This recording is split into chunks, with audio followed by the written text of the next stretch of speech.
మూడవ రాశి కనుక తీసుకున్నట్లయితే మిథున రాశి.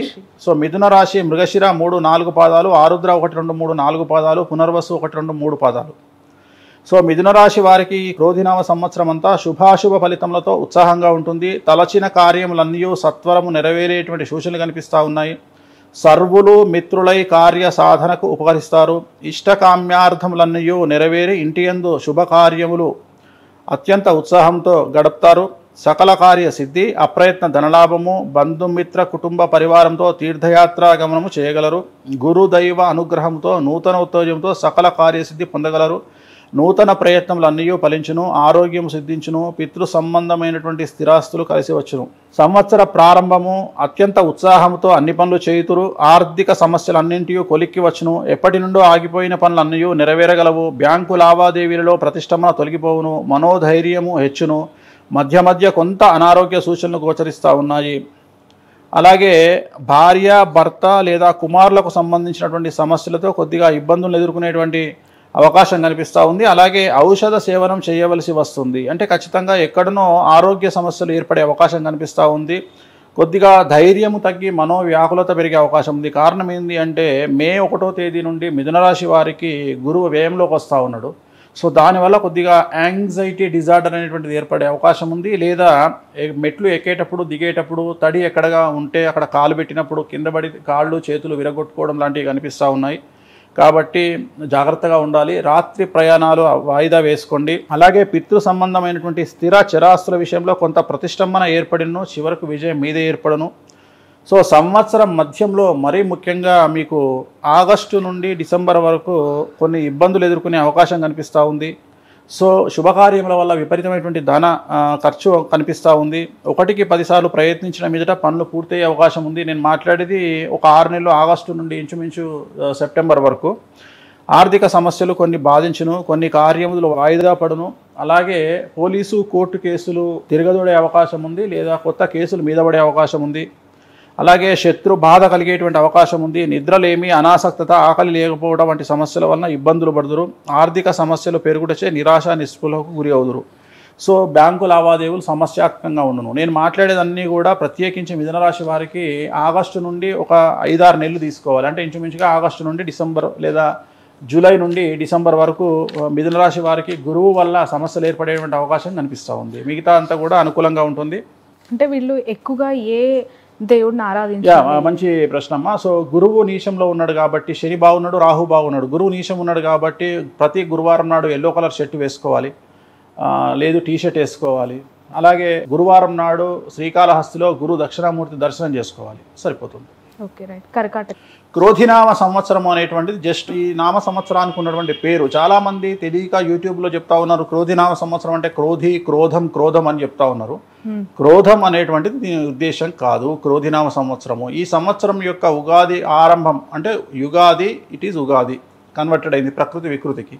సో మంగళవారం నాడు ప్రారంభమవుతోంది. మనకు అధిపతి కనుక తీసుకున్నట్లయితే అంటే ఈ క్రోధినామ సంవత్సరానికి అధిపతి కుజుడు.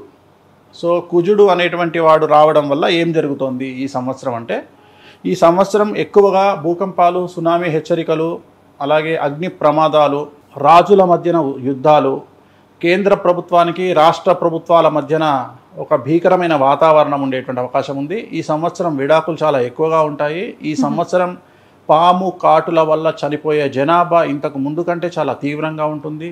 ఈ సంవత్సరంలో నరఘోష చాలా ఎక్కువగా ఉంటుంది. ఒకడి మీద ఒకడు పడి ఏడవడం అనేటువంటిది చాలా ఎక్కువగా ఉంటుంది ఈ సంవత్సరము.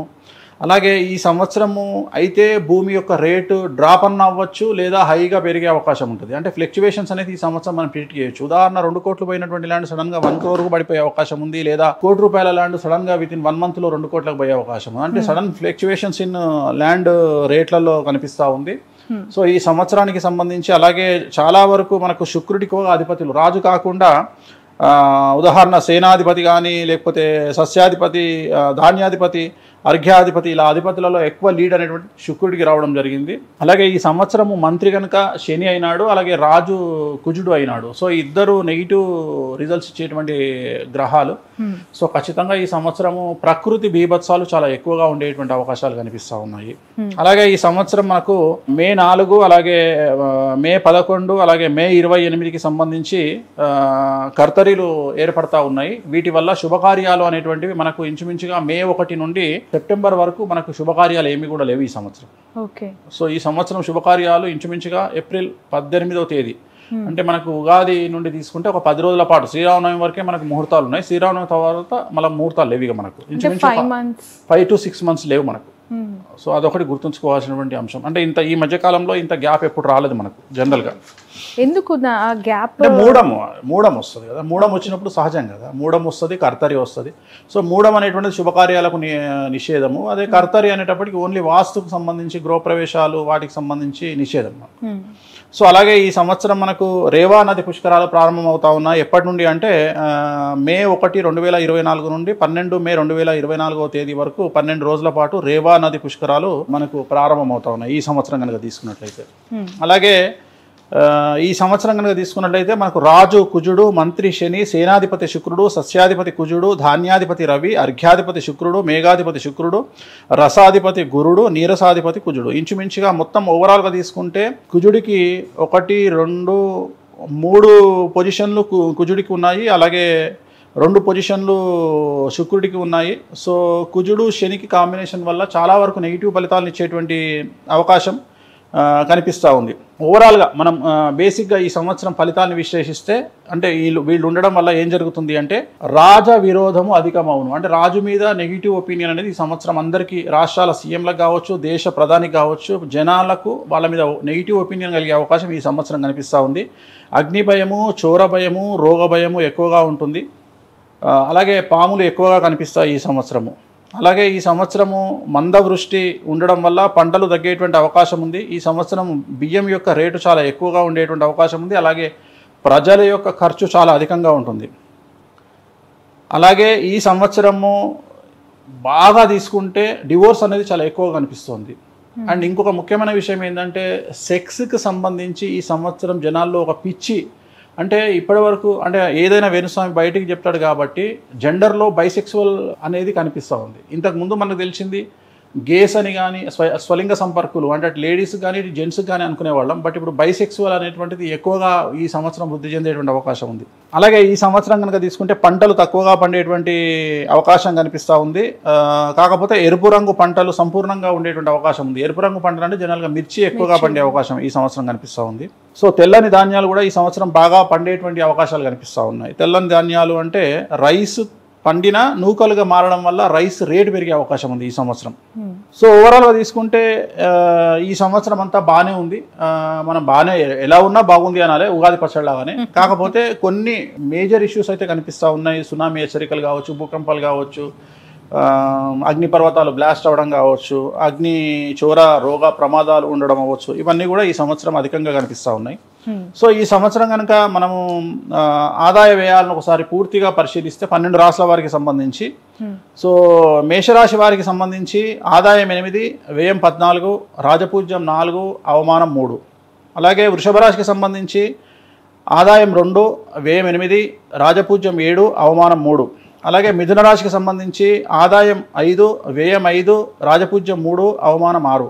కర్కాటక రాశికి సంబంధించి ఆదాయం 14, వ్యయం 2, రాజపూజ్యం 6, అవమానం 6. సింహరాశికి సంబంధించి ఆదాయం 2, వ్యయం 14, రాజపూజ్యం 2, అవమానం 2. కన్యారాశికి సంబంధించి ఆదాయం 5, వ్యయం 5, రాజపూజ్యం 5, అవమానం 2. తులారాశి ఆదాయం 2, వ్యయం 8, రాజపూజ్యం 1, అవమానం 5. వృశ్చిక రాశి ఆదాయం 8, వ్యయం 14, రాజపూజ్యం 4, అవమానం 5. అలాగే ధనుస్సు రాశి వారికి ఆదాయం 11, వ్యయం 5, రాజపూజ్యం 7, అవమానం 5. మకర రాశి వారికి 14, ఆదాయం 14, వ్యయం 3, రాజపూజ్యం 1, అవమానం. కుంభరాశి వారికి 14, ఆదాయం వ్యయం 14, రాజపూజ్యం 4, అవమానం 1. మీనరాశి వారికి 11 ఆదాయం, వ్యయం 5, రాజపూజ్యం 2, అవమానం 4. మీనరాశి వారికి అవమానం అనేటువంటిది చాలా ఎక్కువగా కనిపిస్తుంది. సో మొత్తం ఓవరాల్గా కనుక తీసుకుంటే మీనరాశి వారికి కొద్దిగా ఈ సంవత్సరం T20లో ఉన్నట్టు 6లు ఎక్కువ కనిపిస్తున్నాయి వాళ్ళ జాతకంలో. జాగ్రత్తగా ఉండాల్సినటువంటి పరిస్థితి మీనరాశి వారు.